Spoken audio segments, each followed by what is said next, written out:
dokter, dokter, tentara, tentara, YouTuber. YouTuber. Wah, mudah-mudahan bisa ya nanti ya. Terpenuhi semuanya cita-citanya ya. Amin. Jempol kanan yuk. Gini ya, gini. Nah, dilanjut, Ini dilanjut lagi. Jempol kiri, jempol sebelah kiri ya. Dilanjut agak ke bawah nggak ke itu ke atas. Gini. Oh wow.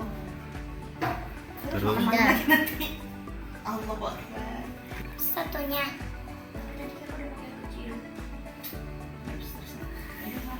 Kak Kenzi. Kak Kenzi tanya, kenapa kok sidik jari itu bisa pengaruh tahu ke karakter gitu ya, ke potensi. Itu kenapa? Jadi awal mula Steven itu awalnya itu dari observasi. Jadi awal-awal di Kubik Leadership itu setiap pelatihan diobservasi selayaknya kayak di tes psikolog. Jadi wawancara, dilihat orangnya, kira-kira orang-orang dengan kepribadian misalnya yang dominan di limbik kiri, kita sebut biasanya sensing, itu seperti apa karakternya, potensinya gimana, terus bahkan organ dominannya di mana, itu diobservasi. Setiap orang yang sensing sudah pakem kita riset itu bertahun-tahun, sudah kita pastikan orang sensing misalnya, terus ada orang thinking, ada orang intuiting, ada orang feeling, dan ada orang insting di setiap belahan otak itu ternyata. Terus kita petakan, karena kalau pakai observasi tes kayak wawancara itu maksimal akurasinya 60%. Itu pun harus dilakukan sama yang ahli, yang sudah ekspor, Ahli apa? yang sudah ahli di bidangnya, yang sudah belajar puluhan tahun tentang apa namanya kepribadian. Nah, itu orangnya masuk yang mana nih? Nah, ternyata setelah di riset kita cocokkan, ada kaitannya nggak sama pola sidik jari, guratan sidik jari seseorang yang sensing misalnya, sesama sensing, apakah ada pola tertentu nggak? Nah, ternyata ketika sudah di riset polanya sama nih, ada orang-orang sensing polanya sama tertentu, di thinking ada tertentu. Makanya kita formulasikan yang akhirnya jadi formulasinya kita cek lagi akurasinya jadi 95% gitu. Nah, jadi begitu ya Mas Kimi ya, bener Kimi tapi Kiwi. Kiwi. Oh Kimi. Kiwi. Oh kiwi, Pak. Kimi ya gitu. Jadi itu awal mula di Steven, biar kita tahu belahan otak dominannya di mana. Nah, kira-kira setiap orang ada nggak yang belahan otak dominannya di atas satu, lebih dari satu? Nggak ada tahu. Nggak ada. Otak dominan itu apa? Karena apa? Dominan itu Dominan itu yang berkuasa, yang apa ya? Yang jadi pemimpin. Jadi Jadi kayak orang yang terbesar. iya, di rumah ini yang jadi pemimpin siapa?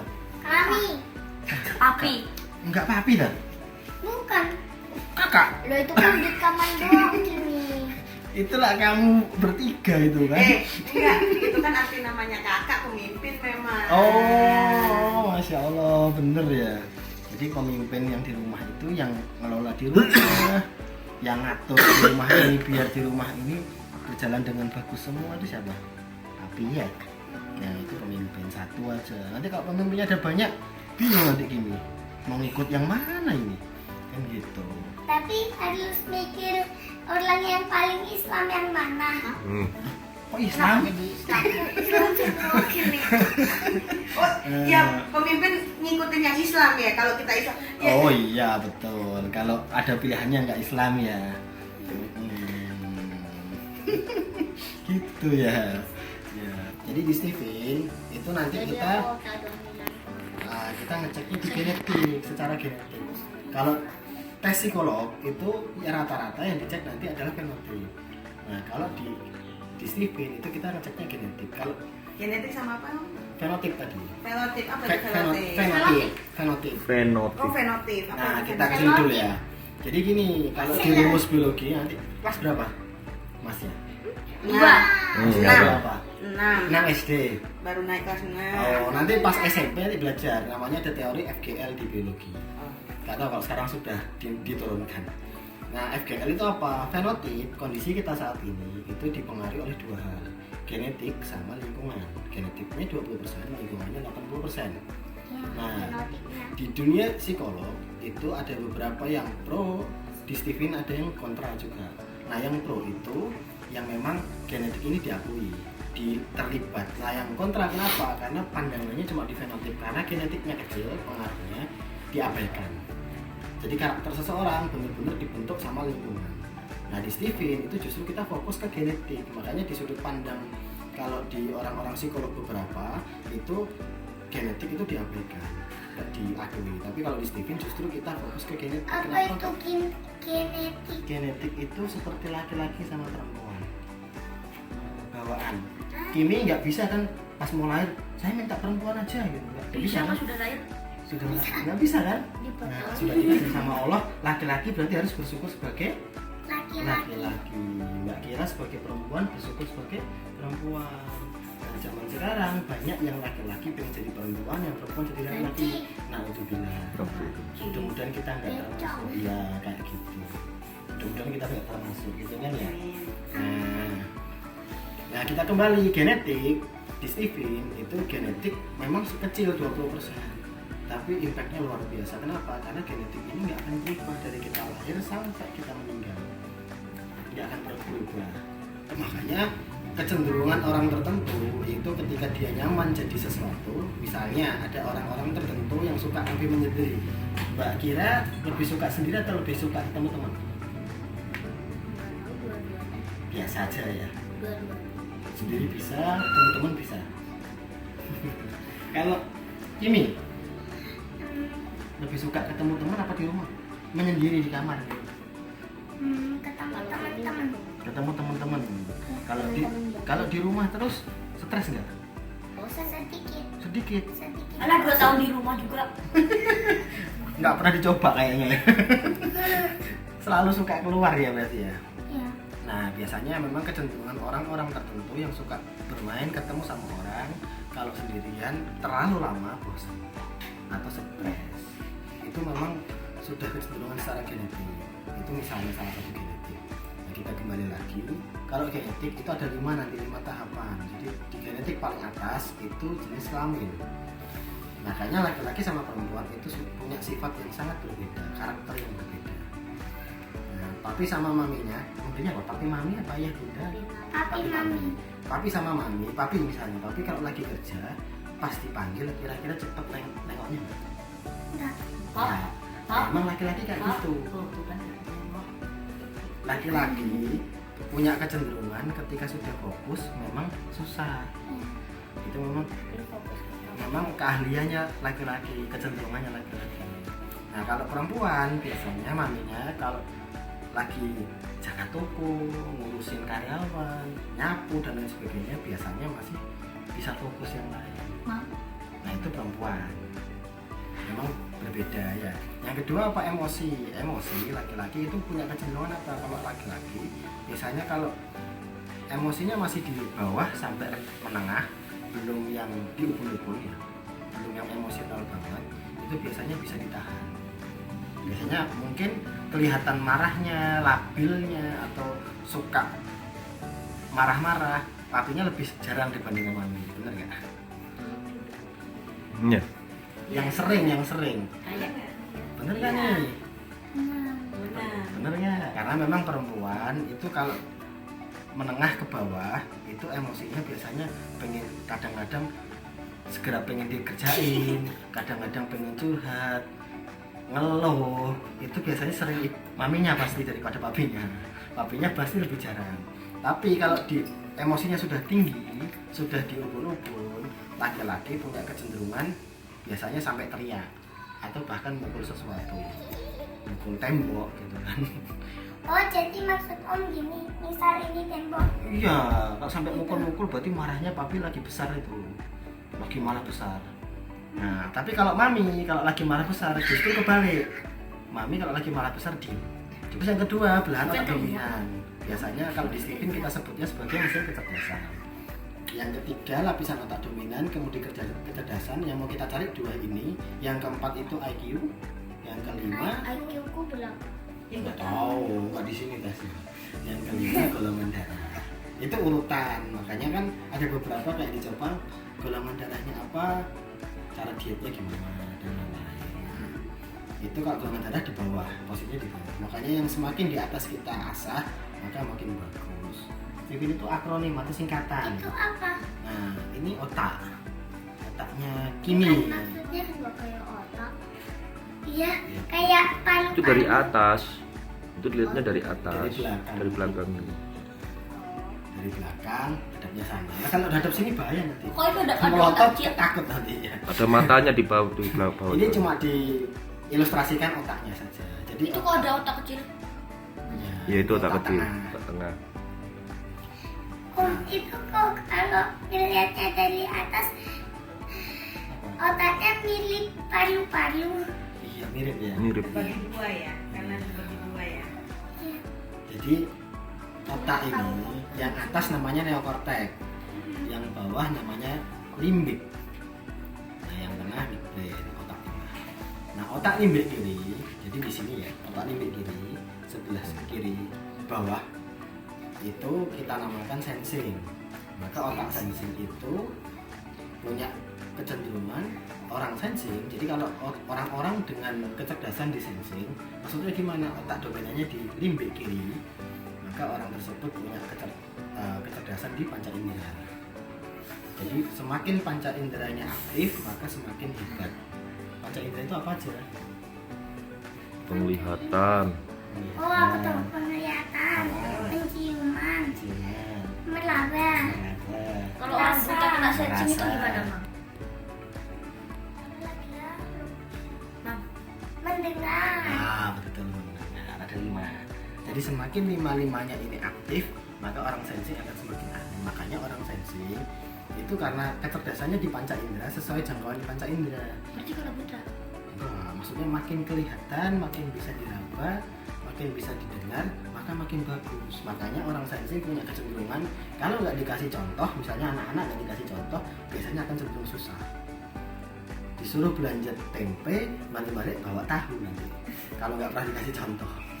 Atau mungkin disuruh beli tempenya yang kayak gimana, balik-balik tempenya yang lain. Nah, kalau Nah, ketawa itu berarti sudah pernah mengalami.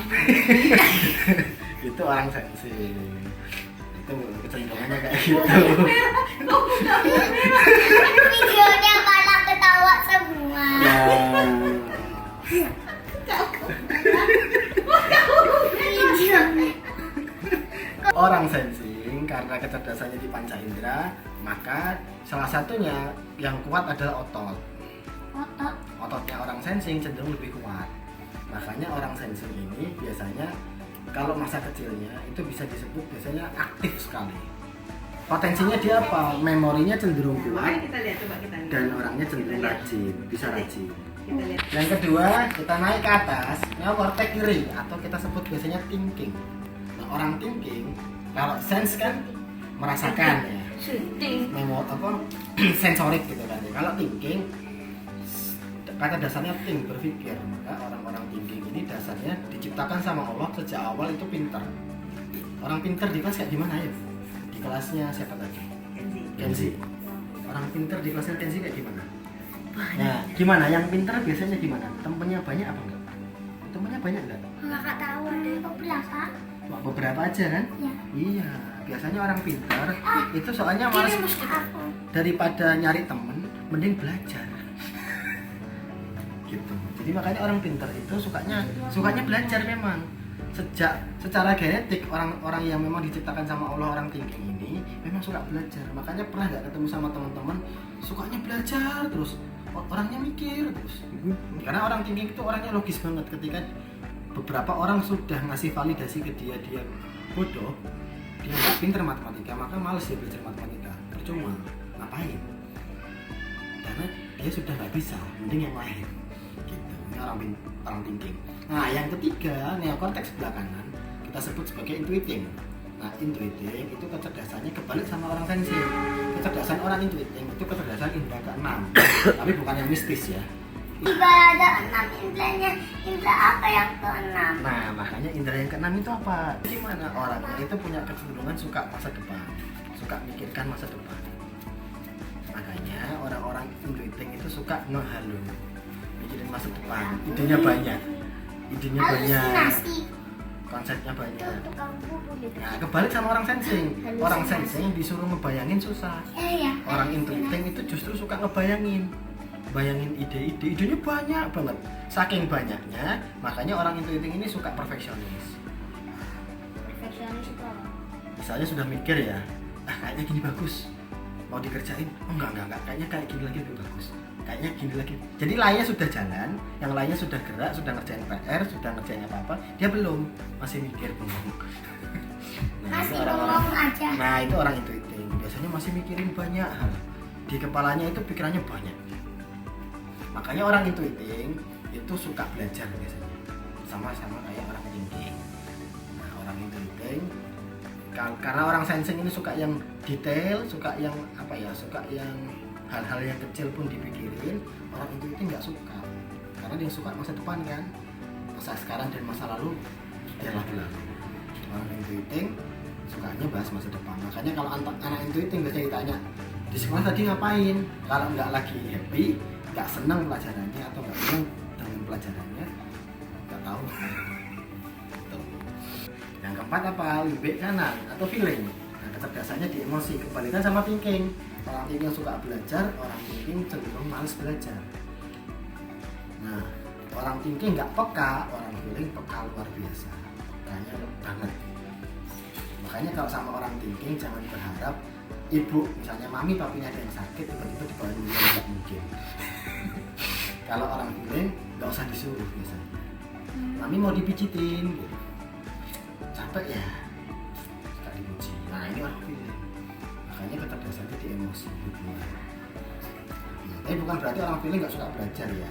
Cenderungnya malas belajar. Makanya orang feeling yang suka belajar ini hebat.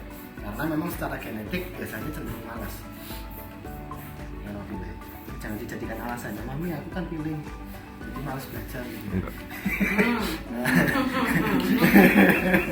Nanti jangan gitu ya. Ada yang feeling nanti bilang gitu repot nanti. Oh, omnya mami suruh datang ke rumah lagi. Nah, yang terakhir Mau diapain insting. mami?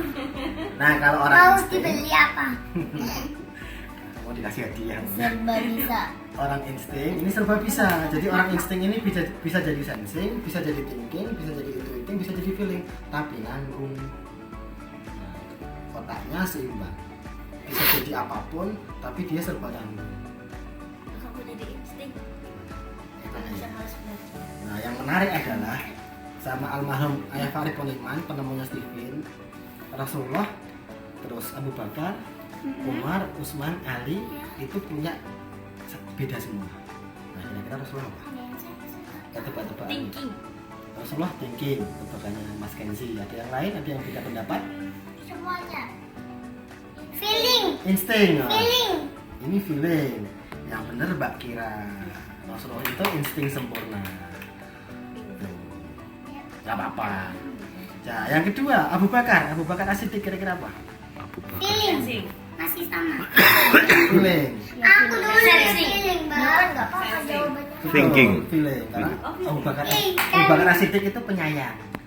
Orangnya lembut, kasih sayang, ya kan? Belas yang terakhir. Nah, ketika kepemimpinannya Abu Bakar As-Siddiq, Rasulullah wafat, banyak yang mau nego ya kan, terkait zakat, mau dinego ya kan, nggak usah zakat. Tapi Abu Bakar masih dengan gagah pendapatnya, semua yang sudah dijalankan sama Rasulullah maka akan tetap ditegakkan. Nah, bahkan Umar aja yang sekuat itu sempat punya pendapat untuk kasih toleransi. Ya enggak sah. Ini sekarang ini banyak Umar yang- lebih ngotot. Oh, Umar bin Khattab. Hotop. Hotop. Karena banyak Hotop. umat muslimin waktu itu Rasulullah meninggal, banyak yang pengen nggak usah zakat, kan Rasulullah sudah ada. Tapi Abu Bakar As-Siddiq ternyata tetap gagah. Bahkan saya akan perangi walaupun saya sendiri yang akan perang. Itu Abu Bakar. Maksudnya apa, Om?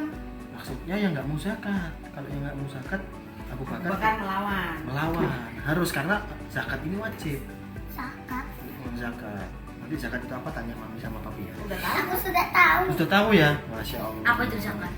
Bagi-bagi belas kan? Ya, bener Abu Bakar. Terus Umar. Kira-kira Umar apa ini Umar? Sensing. Singa. Umar sensi. Ini biasanya Mbak Kira bener nih, apa Mbak Kira? Saya tak tahu. Umar apa Umar? Belum baca sirahnya Umar berarti ini kayaknya. Yang lainnya sudah paham. Aku lihat ada apa aja. Ini.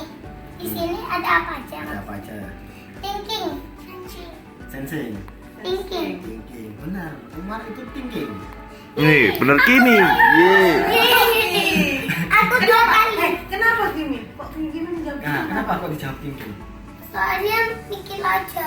Umar kan cerdas. Umar tuh emang begitu ya? Umar temannya Kimi paling. Umar kan cerdas ya. Oh iya, cerdas ya. Umar kan cerdas, bahkan di beberapa yang disampaikan sama Umar dibenarkan sama Allah di Quran. Iya kan? Ya. Pemikir gitu ya Umar tuh. Pemikir. Makanya di Umar itu kan terkenal kebijakan-kebijakan Umar yang luar biasa selama kepemimpinan. Duduk sini. Nah, Tak kelihatan. orang thinking itu memang butuh jabatan, butuh maka kebijakannya akan bagus untuk banyak orang. Tinggal 2. Osman apa Osman? Intuiting. Kayaknya sensing Osman. A. Aku lihat. Oke, apa, ayo. Jadi tadi Osman sensing apa A. Osman? Osman itu terkenal apa sih? Osman bin Affan. Nah, Osman bin Affan terkenal apanya? Insting. Yang apa Osman? Aku belajar Usman setelah- sensing. Ini, sini. Sensing. Kenapa kok sensing? Mau ajak gitu. Osman itu terkenal apanya sih Osman? Pandai berdagang. Oh. Pandai berdagang. Oke, berarti intuiting. Itu, pandai berdagang. Terus apa lagi? Osman itu apa? Osman itu paling terkenal salah satunya di wakaf Di sumur. sensing. Kayaknya Wakaf sensing. sumurnya Usman sampai sekarang masih dirasakan banyak kaum muslimin. Intuiting. Nah, maka Usman itu berkaitan sama hartanya yang bermanfaat. Orang-orang sensi. Ali bin Abi Thalib baru intuiting. Betul. Kenapa kok intuiting? Karena Ali Aku itu sensing. betul, Aku betul. betul. Nah, Ali bin Abi Thalib kenapa? Karena suka mikirin masa depan. Bahkan di saat orang-orang mikirin dunia, dia sudah mikirin akhirat. Ayo kita mau dibahas yang mana dulu? Ayo, mau dibahas yang mana dulu? Kenji dulu. Kita bahas feelingnya dulu. Orang feeling itu kecerdasannya di perasaan. Makanya modal utamanya orang feeling itu di koneksi hubungan. Biasanya temennya banyak. Iya. Biasanya Oh, temennya kan. banyak. Kakak temennya banyak. Makanya Iya kan? kekuatannya di mana? Temennya Kekuatannya di banyak. memimpin, menjiwai, mempengaruhi, mendengarkan, memotivasi. Ini orang Pemimpin iya. Ketua Mempengaruhi. geng. Mempengaruhi ya. Mempengaruhi ya. Memanipulasi terkadang. Mau ini sama Orang feeling penjelasan guru yang masuk lewat telinga itu menembus ke hati. Makanya orang feeling itu biasanya yang utama di telinga. Biasanya punya masalah ketika di akademik, misalnya akademiknya bermasalah, itu ada dua. Ketemu guru yang nggak cocok atau ketemu teman yang nggak cocok. Biasanya orang feeling itu pandai memahami orang lain. Mungkin dia usil karena caper mungkin. Iya, benar. Benar tuh, semua membenarkan. Mau kan? membenarkan. Semua membenarkan kan? Iya, benar itu. Nggak ada yang ini soalnya. Kok nggak peduli sama saya sih gitu ya. Iya kan? Nah, gaya komunikasinya lebih dewasa dibanding solusinya. Orang feeling itu fokusnya di persahabatan. Betul. komunikasi santai dan mendengarkan. Nah, biasanya temennya mungkin ada beberapa yang nggak banyak, tapi nanti awet. SD nanti punya sahabat, nanti SMP punya sahabat, SMA punya sahabat. Walaupun nggak banyak. Nah, hebatnya memang di komunikasi orang feeling. Nah, biasaannya santuy. Orangnya santai banget. Ya nggak? Nyantai nggak sih? Iya. Nggak tahu, kakak kan biasanya main terus. Nyantai. Nyantai. Nah, cara belajarnya mendengarkan. Kekuatan orang feeling itu di telinga. Terus kebiasaan. Kayak kakak lebih suka apa? Diajarin atau kakak membaca? Nggak mungkin kalau baca. Kan udah mau baca. Mas. Iya kan? Nggak mau baca. Orang feeling. Maunya apa? Pedoman awal biasanya susah. Membosankan. Oh, membosankan. Hah? Maunya apa?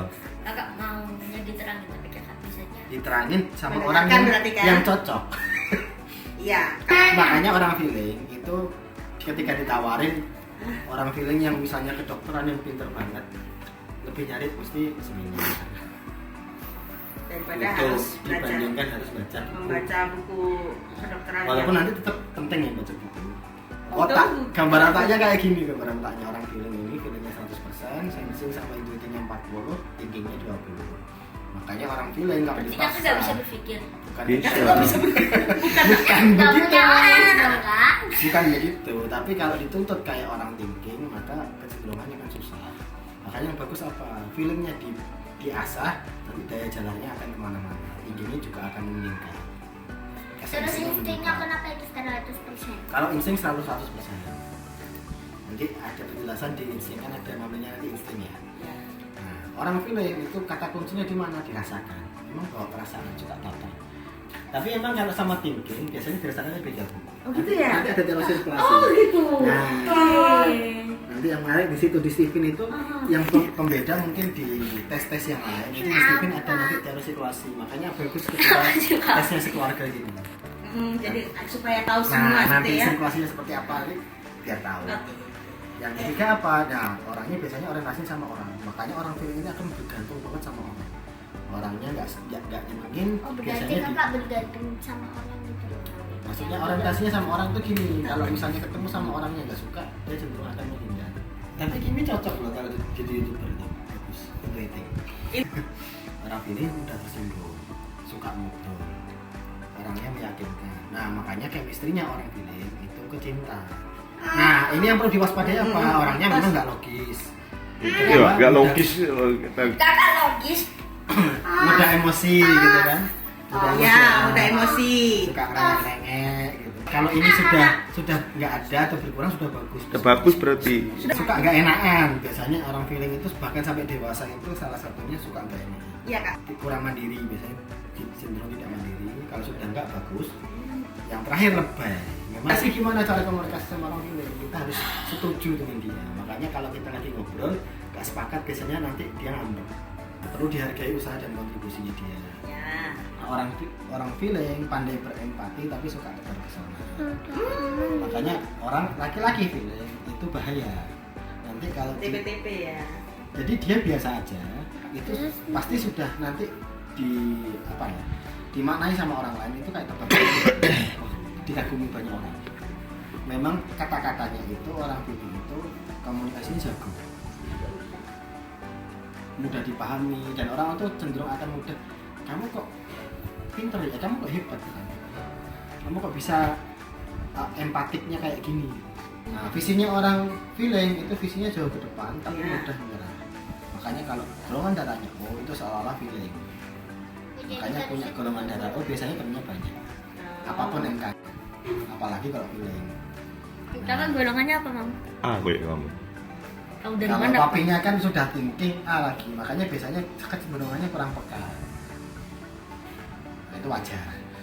Nah, yang menarik di Stephen itu ada teori sirkulasi namanya. Nah, tadi kan kakaknya feeling. Iya. Nah, orang feeling itu secara umum dia ngomong biasa aja itu mendukung orang sensing. Jadi orang sensing akan didukung, merasa didukung. Apapun. Oh iya, karena dia sensing ya. Ya. Kalau sama orang intuitingnya yang mendukung. Makanya mungkin adiknya mungkin lebih sering dukung kakaknya. Yang intuiting, ya kan? Nah, sama thinkingnya itu ditaklukkan sama feeling. Thinkingnya ditaklukkan Sama feeling. Makanya kenapa ketika ada sirkulasi seperti ini di saudara biasanya Kakak nggak paham itu, akur. Mam. Biasanya memang nggak akur. Makanya orang feeling itu mentor terbaiknya itu insting. Biasanya punya kecenderungan akan lebih nurut sama maminya dibandingkan sama papinya ya kan? Karena ditaklukkan sama maminya.